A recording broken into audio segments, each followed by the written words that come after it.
Hi friends, this is Tomal once again. Today I am here to show you a particular formula in Excel. This formula is known as greatest common divisor, GDC. So the formula which is applied is GDC within bracket. Sorry, I have to first write down some numbers.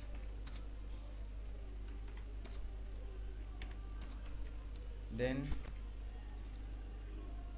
equals to G C D within bracket F4 to 63 means F7.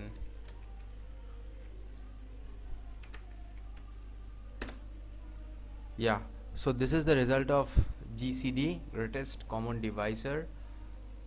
This is all for the session. My name is Tomal Das, representing Tech Talks ttweb.in. Email address is dastomal6@gmail.com. Phone is 8420879158. Provide basic certificate on basic computer course. Also provide tuition on C++, VB, Java. Sell dry fruits and provide designing on banners, flex posters. Please visit our website ttweb.in. Tech Talks. Thank you for liking, sharing, and subscribing.